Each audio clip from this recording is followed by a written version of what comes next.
This week, we talk about how to think outside of the box the next time you go to photograph a public event.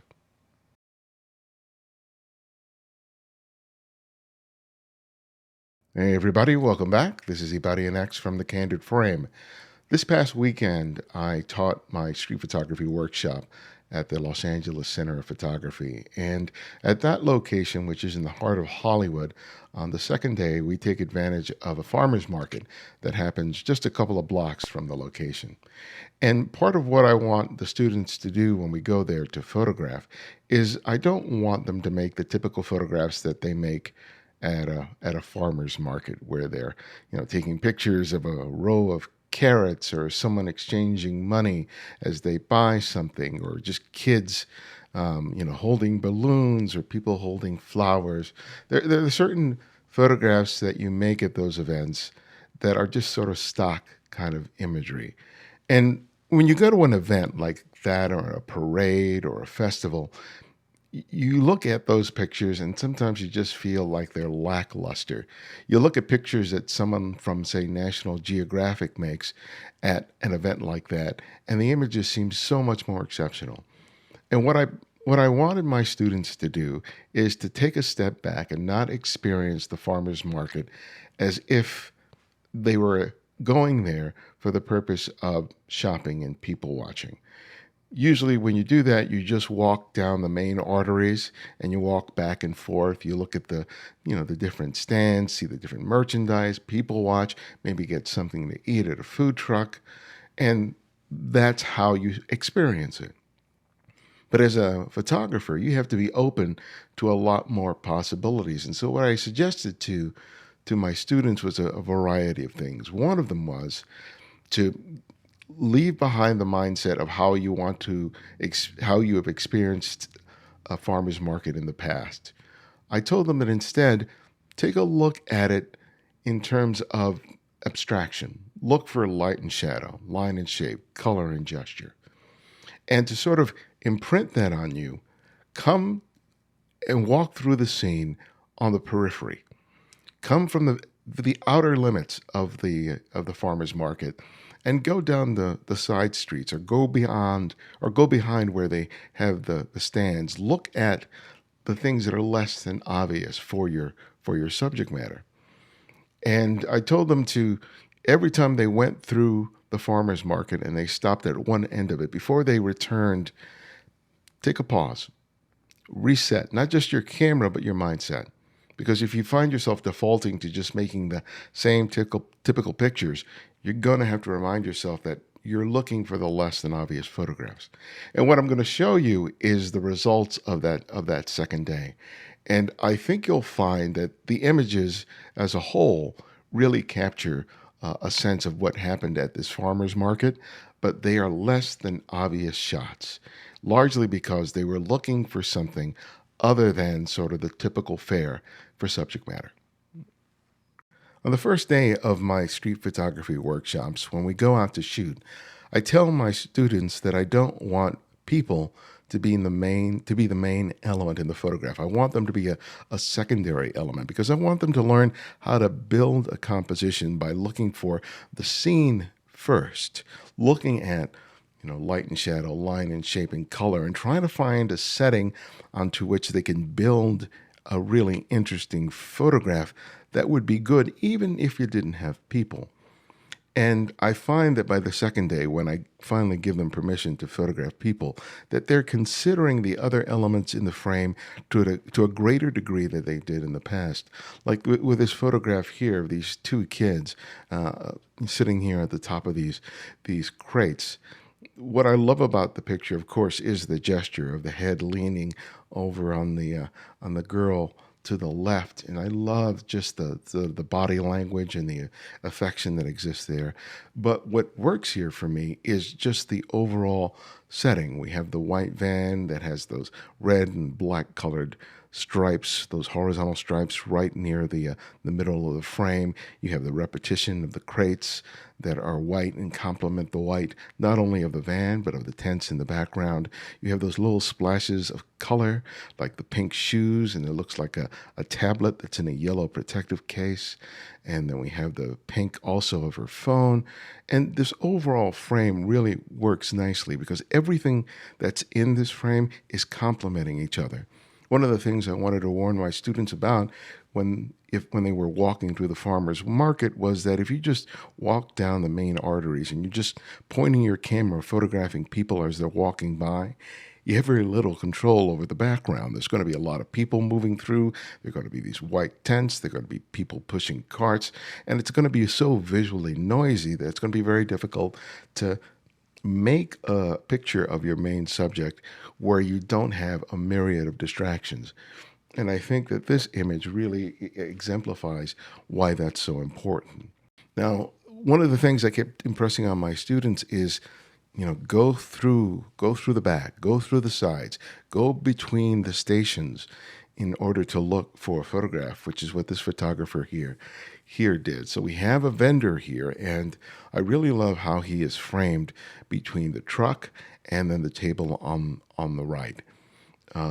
You have some leading lines, these implied diagonals that help guide the eye from the edges to the frame to him and the way he's sort of leaning against the truck, which is really, really nice. And then I like also the presence of color. We have these yellow and oranges that exist everywhere. We have them here in the upper left-hand corner. We have them up on the right in the lower left-hand corner. That white bucket has a little splash of orange. And as you go further and further into the frame, you have that orange, that stack of oranges right behind his back. And then you got that nice color green and blue in the background. And everything is really shaped to not only serve the subject here in terms of guiding the viewer to him, but everything here seems to complement it. Again, it's a frame that is very much in control of how the viewer navigates to the scene and to the subject. One of the challenges of this in any farmer's market is when you are photographing someone in front of their stand, there's often a lot of noise and clutter in the background, and it makes it really hard to read the subject as well as it happens here. You can't eliminate all that stuff. I mean, that's just the nature of a farmer's market. But by going for a slightly different perspective, including the choice to come down to about, thigh or knee level, we create a really clean and effective photograph of this fellow leaning against the truck. This next shot is a direct result of taking that unusual path. The photographer walked by and saw the open doors of the back of this van and caught sight of this guy sitting on the edge of the side door. And we got some wonderful light here. The light and shadow here is great in terms of how it draws our attention to the guy at the center of the frame. The presence of line and shape and color all help to sort of guide our eye to him, and the way his eyes turn to our direction to sort of gauge what in this case the photographer was doing. The presence of the crates with the text is not problematic at all because it helps tell the story of the scene. And this shot, like the previous shot, makes use of all these graphic elements. And by making the choice to just go around the unusual and the odd paths that exist at this farmer's market, this discovery was made. It's one of my favorite shots from the weekend just because it's so unusual and so unexpected. Now, one of the things I was also telling my photographers is don't just look at eye level. There's a lot of stuff that's happening if you look up and if you look down.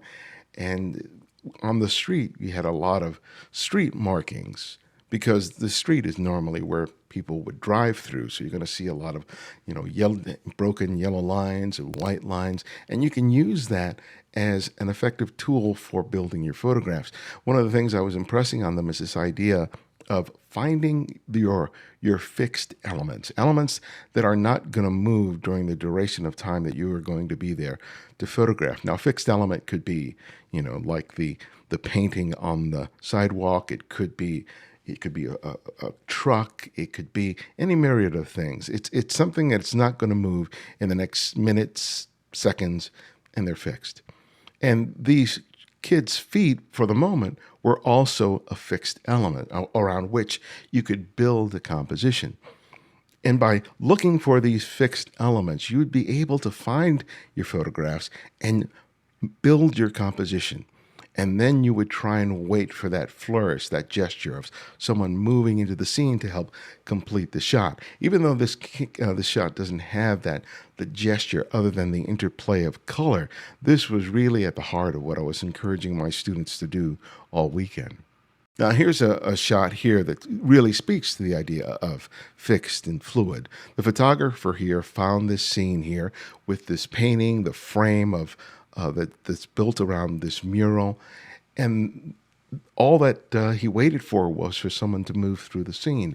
And because he was using a relatively slow shutter speed, he got a little bit of blur as this man with this dolly moved through the scene. And I love the contrast between soft and sharp. I love the gesture of his arms and the blur of that dolly. And it's just a really sort of interesting interplay between the setting and the subject. Because one of the things I would try to impress on my students is when you use a human figure, you don't necessarily have to include all of them in the shot, because sometimes the shot isn't about the person. Sometimes it's about the person in relation to everything that's around them. Now, here's a perfect example of fixed and fluid. The photographer found this scene underneath the table, again, looking for a different perspective, not going on the main artery, going behind the tables. And he uses, the legs of the table on the left, the yellow lines going down the middle of the street, the green tablecloth in the background, and then he just waited for the fluid moment, for the fluid element in the scene, which was this woman walking through the scene.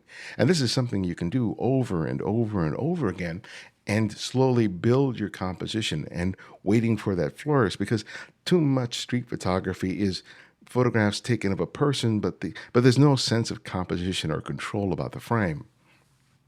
Now, this is a spontaneous moment, right, where it's just these women with their kids, and it may not be completely controlled like some of the other shots, but there's something to be said for the spontaneity of just human emotion and interaction.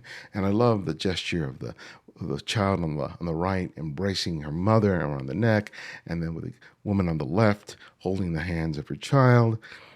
One of the comments was made that it looked like the woman in the background is sitting and the woman on the middle, which is sort of an unfortunate thing, but I still like this image just because of the human connection that exists in the frame, which is something that's really hard to capture when you're out in public. But when you do capture, and you capture it well, it becomes such an important part of the overall story. Now, here's another wonderful frame, and this is a very graphic one. And you have the lines, the shape, you have the color, and then you have this human figure in the lower right-hand corner that's rendered into silhouette. Again, these tents were everywhere in that scene. Most of them were white, and it was really hard to compose a frame where these white tents weren't a distraction. And here the photographer not only found one whose color he could leverage for the purposes of his photograph, but he looked at the lines and the shape of things that existed outside of the tent itself and really slowly and methodically built his composition. And at that point, all he had to do was pay attention to what was happening in the right-hand corner, because he told me that the figure in the bottom was moving around as he was selling and, working with customers. And it was only, in this final frame that he got that profile that he was going for. So it's really important to know that you don't not only just need that subject, or you need that final flourish or gesture, but also knowing what you're exactly looking for, which in this case was a profile. Now, this shot is another another shot, which is taken along the main artery. This is where people are walking back and forth. But the photographer, by shooting up, wanted to emphasize the relationship of the lines, the shapes, and the color. He wouldn't have achieved this if he were just shooting at eye level. And then he just allowed the sea of people to move through it, and it resulted in a real interesting shot. You have the main anchor of this guy in this red shirt, which contrasts with the blue that pervades all, every part of this image. You've got the blue in the lower left-hand corner. We have another hue of blue on the guy's T-shirt in the right-hand corner. There's a repetition of red in the marquee letters, with what it looks at about a third there. There's a red, and you can see, I guess it's kind of like a neon that's on the side. So there's a repetition of red here.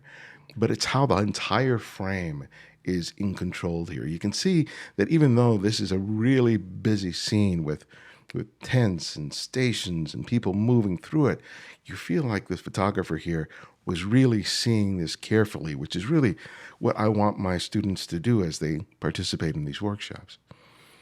Now, this shot is more straightforward, of the kind of results most people take, in terms of they're moving through the main artery, they look at the stations, and they make a lot of photographs. But because this photographer was paying attention to color and shape and line, they were able to make a really interesting composition of this woman holding flowers and positioning the flowers so it serves as the head and face of the woman behind, with her hands clenched on the stroller.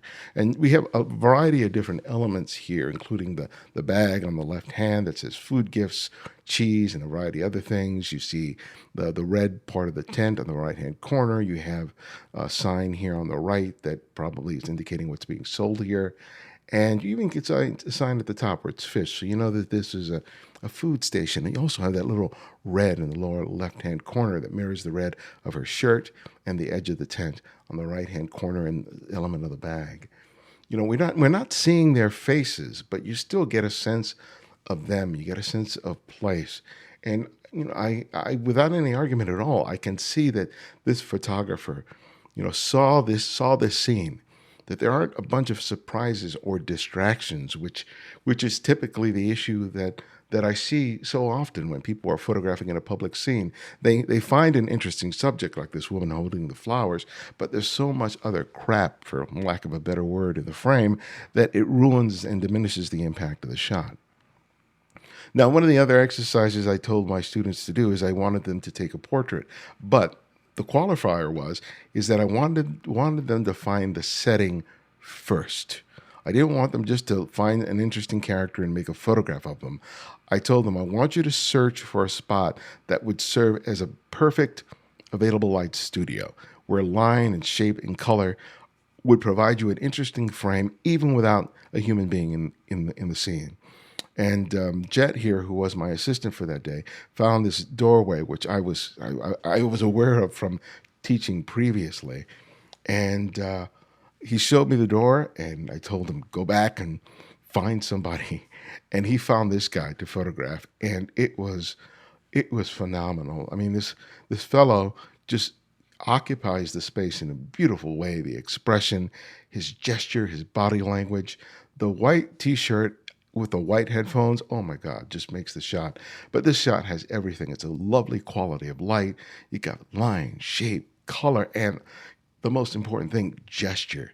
I mean, it's just a killer portrait. And by finding the setting first, I tell them, just start grabbing people. Because don't just settle on just one, because when you got an ideal setting like this, you could spend 3 hours just making portraits and never exhaust the possibilities of the scene. One of the last thing I had students do was, after doing all this thing where they're carefully composing, I told them to walk around the scene and with your eye, look for your fixed elements, in this case, this yellow stripe down the walkway. But I don't want you looking through the viewfinder of your camera, nor do I want you looking through the eyepiece, or I don't want you to play back the image afterwards. The idea is I want you to, just with your naked eye, find your frame. And then when the fluid element comes into the scene, just shoot blind. Just jut the camera forward and make a picture, and then move to another scene and repeat the same thing. I wanted them to just shoot, shoot, shoot, shoot. And several of my students thought it was the stupidest, craziest idea. How can they make anything good as a result of shooting blindly? And they were very surprised that at the end of the day, when we made our final selections for all the images, how many of those images ended up being in our final select, some of which you're seeing here. And here's a shot that is a more sort of straightforward shot. But what I love about this is not only the soft quality of the light, it's just the way the lines and the shapes are used so effectively. The lines of the tents, which for me were such a bit of distraction when you were shooting, down the center of the farmer's market, are used to great effect here to guide our eye to the woman, and the way that the shallow depth of field takes the color and the shape of the flowers in the foreground, also to create a contrast between her, the tent, and the flowers. And just the gesture of her hand, her left hand cradling those beautiful colored flowers in their saturated color, helps to lead us right into the frame. And yeah, we have some people in the background there, but the color of that woman's shirt and her denim sort of mirrors some of the other colors that we're seeing in the scene. Our eye does wander over there, but it isn't to the point of distraction. And more importantly, it gives us a sense that, yeah, we're at a farmer's market. This is another of those shots that was done blind, where basically it's shooting from the hip, but done more purposefully. And I love the gesture of this girl or this woman holding her pigtails out like that. It may have just been a quick reaction shot, but look how everything else that's in this scene plays off of that. We have the repetition of red and blue, not only in her outfit, but in those elements in the periphery. And then we got the gesture of this kid and her mother on the left-hand side. You have, the station right behind there where this guy is sending, I think, baked goods. We do have a white van in there, which typically is a bugaboo for me, but in this case, it really works because it helps define her hand and head in a really nice way. And we do have a guy at the far right-hand edge of the frame, but I like the fact that this image is letting go of a little bit of the control. That's a little more informal than some of the other portraits and I mean other photographs. And the gesture of those ponytails it's just so sweet. This is another one of the shots that were made blind. So, like I told you, there were a lot of pictures that people were surprised were as effective as they were. But again, the photographer was seeing this yellow line. He was looking. He or she was looking at the overall scene and how these sort of implied diagonals were created by the tents and the stations, and then it was just a matter of just waiting for the right subject at the right time to make the frame. And I love the girl's dress, her white shoes, her body language, that expression is just great. You have the woman on the left-hand corner who's sort of eyeballing the photographer as he, steps down to make the photograph. I mean, kneels down or crouches down in order to make the photograph, which is really important here. We have those other people in the background, but they complement the three people here in the frame. There's no one that's really distracting here. Again, we have that repetition of red in the woman on the left, and then that girl who's on the phone on the right. And then we have these other blues and oranges but nothing's distracting here. Everything is helping to tell the story of the place. And this image doesn't seem overly busy to the point of distraction. Now, look at this shot. This is a shot that's made on the sidewalk away from the main activity. But this shot was lovely because it's using line, color, shape. And the gesture for me, even though there isn't a person in this frame, is that denim jacket that's on the parking meter. If it weren't for that jacket, the whole shot, I think, would just be kind of lackluster. But just the way the shape of it sort of just adds so much visual weight to the scene, it's great. And this photographer would never have discovered this if they had just stayed on the usual route, going back and forth and back and forth. Because if you've ever experienced that, you kind of burn out. You find it really difficult to find something interesting.